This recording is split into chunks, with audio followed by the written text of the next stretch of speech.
The author of Area 51. Her current book, Operation Paperclip, discusses the end of World War II and the American government's decision to accept high-level German scientists inside its borders. Kwame Ture was born Stokely Carmichael on June 29, 1941, in Port of Spain, Trinidad, Tobago. How's the sound? Good. Thank you so much, Politics and Prose, for having me, and welcome, everyone. I'm Annie Jacobson. I'm going to talk to you tonight about Operation Paperclip. While a toddler, his parents immigrated to New York to establish a better opportunity for he and his 3 siblings. Operation Paperclip was a classified military program. It had a public face.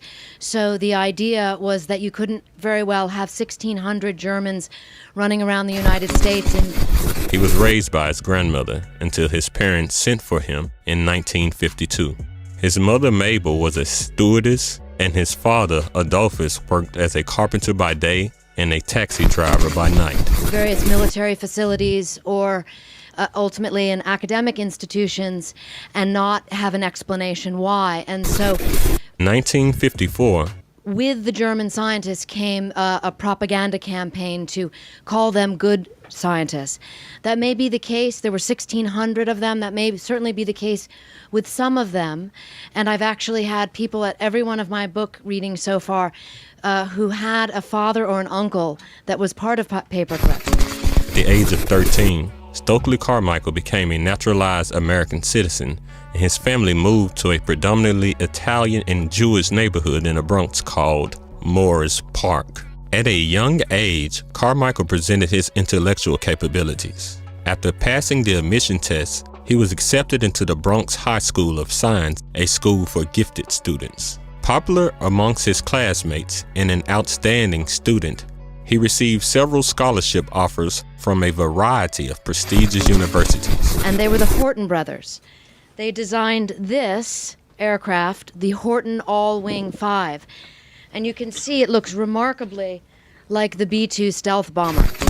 Upon graduating high school in 1960, Carmichael decided to attend the historically black Howard University in Washington, D.C., where he majored in philosophy. And when I first saw those 2 images next to one another, I suddenly realized without very much more explanation. 1960s, Carmichael began his commitment to the civil rights movement.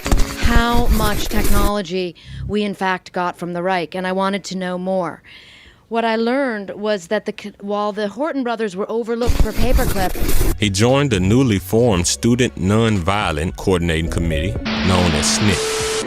And so it's almost impossible to imagine that situation because the people who were in charge of Paperclip, the Joint Chiefs and their staff. As a freshman in 1961, he participated in his first of many Freedom Rides. Freedom Rides were integrated bus tours throughout the South that challenged segregation on interstate roads. We're in that critical position of believing the intelligence that they were getting, that the Soviet Union was preparing for total war, and that we too needed to prepare for that. So one would never want to stand on a pedestal and wag the finger back at history. That's something I'm always reminded. And Carmichael also led a campaign that established the Lowndes County Freedom Organization. For that question, I like to interview current members of the U.S. military because they're always the ones that remind me in an important way that as a journalist, I'm never the one in the position of making national security decisions. An aggressive campaign to register black voters in the Deep South. Hi, I'm wondering if you could envision an alternative history for a moment and answer one of the questions that you posed, which was, did we really need these scientists? So can you imagine what would have happened if these guys had been prosecuted and never came to the United States to build this thing? And in other words, does the end justify the means? Carmichael managed to raise the number of registered black voters from 70 to 2,600. And I do Did try we to need hundreds of these scientists? Would 5 have done? I mean, Thank you. Yeah. 100 more than the number of registered white voters in the county. And in May 1966, he became the chairman for SNCC. After James Meredith was shot while embarking on a solidarity walk against fear from Memphis to Jackson, Mississippi, Yes. Your book treats 21 special cases, the most notorious probably of the group. Did you get any sense of what the nature? My grandfather was one of the Carmichael and SNCC volunteers carried on his march in his place. less prominent paperclip scientists, and he was a physical chemist. To my knowledge, he was not a war criminal. But does your book talk about how the large majority of them were just actually good scientists, or During this period, Carmichael was personally targeted by J. Edgar Hoover's COINTELPRO program. Well, I would have no way of knowing if they were good scientists because I didn't look at their specific cases. Now, I understand these 21 were outrageous, but most of the relatives of the other 1,519 are running around like me and could tell you something about those people. I mean, yeah, I would say you would need to research your own family history to really know for yourself what went on during the war. I mean, the best example I can give you is Schieber's son claimed to have no idea that his father was on Himmler's personal staff. He frequently traveled back to the United States to advocate Pan-Africanism. It's not exactly dinner conversation after the war. And so I don't know. I mean, but interestingly, at every one of my readings, as I said, there has been someone who has been either a child or a grandchild of one of the scientists who came here on paperclip. So no doubt there are other stories to be told. Well, the propaganda worked because my grandfather's family was treated very well in Tennessee, where they were relocated, and he was given later an institute at a university, and he had a good career here in America. He was Toure helped establish the All African People's Revolutionary Party. more than 50 when he was brought over, and he worked until he was 88, and published and so forth. And his legacy is still revered today. And I mean, obviously, to sell a book, you have to focus on the most outrageous part of it. But I'm just wondering if at any point in the book you talk about this bigger picture. Well, I do talk about the bigger picture. When they reached Greenwood, Mississippi on June 16th, Carmichael spoke the words that will forever resonate in the hearts of blacks globally. I'll give you another example. Kneemeyer, his grandson, and I have this conversation often because Kneemeyer was Goring's right-hand man, so the immediate rush to judgment, so to speak, would be how horrible.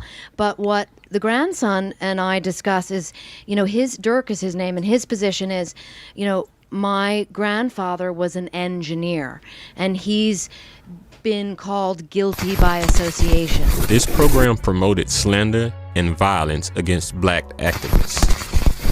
So I understand and empathize with how complicated an individual story is. But the reason that I focused on these 21 was because I found them the most interesting, and also because I could access their information. He stood for black people and he promoted black power. Another interesting postscript is that I had the son of one of these, not mentioned in your book, on my faculty. In 1969, Carmichael left the United States and moved to Guinea and dedicated his life to the cause of Pan-African unity. He had a PhD from Berkeley, and in his 40s he decided he wanted to go back and go to medical school, and he went back to the University of Ulm.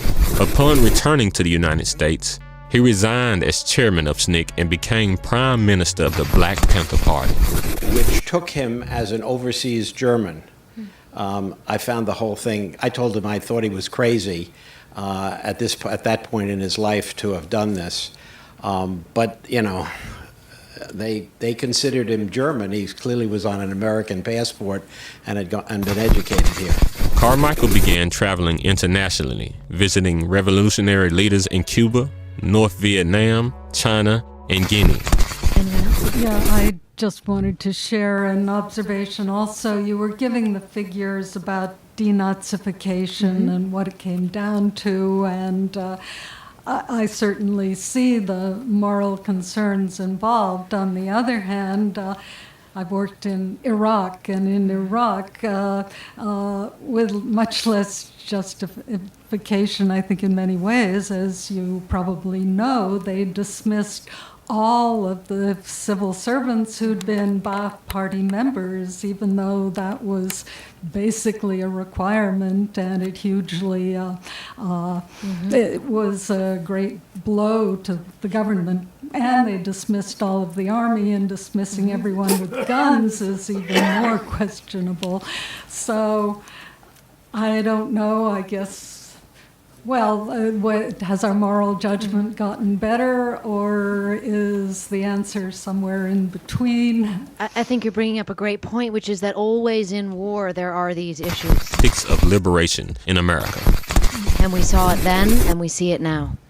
And interestingly, all of those, one of the first things that the one group of U.S. Army intelligence officers did in Iraq was capture all of Saddam's documents because, and you probably know this, and they're now at the Hoover Institute, and Iraq says, well, we want our documents back, but we're not going to give them back because out of the fear that what is in those documents shows who snitched on who and who was hung. And there again is the same moral conundrum. Who owns those documents? Who gets to be in charge of their own past? Yes. Yes. Yeah. Do you have any idea why the Germans, the nuclear scientists, could not get the atom bomb? I mean, a lot has been written about it, and I would encourage you to read those books. But what little I touched upon, because, of course, Alsace learned quickly that program was not advanced. And I think in summation, that the idea that Hitler thought it was Jewish science really kept that program from blossoming the way that their chemical weapons program, I mean, they had enormous caches of chemical weapons that we came upon. You know, bombs that were supposed to be dropped by the Luftwaffe loaded with sarin gas, bunkers full of them, hundreds of tons of this. Why these chemical weapons were not used remains a great mystery. But that atomic bomb issue is really, many people have written about that, and it's sort of the great mysterious good fortune that program did not advance. Thank you. Mm-hmm. Yes, and the last I wonder question? if you could elaborate on what still mystifies me is the most mystifying thing you've said, and that these German scientists working side by side with highly educated people who grew up in World War II, when we were brought up to believe that there was no such a thing as a good German.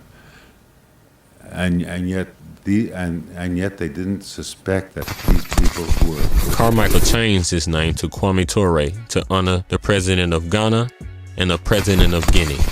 Also educated and also knew a great deal of science and also presumably worked in science in Germany. Was not one person suspicious enough to say, these cannot be good Germans who just... In 1971, he published his second book, Stokely Speaks. Lived in a cave during World War II. Yes, and I think that is where the U.S. Army in particular became complicit in that idea, because they really helped promote that fiction.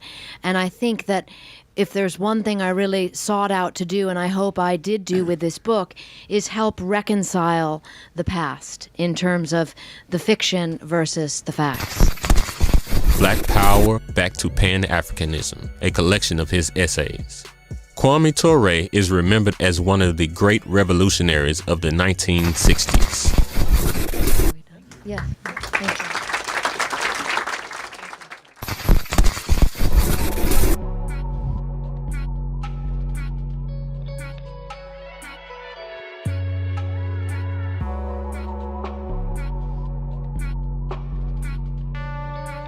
Thank you.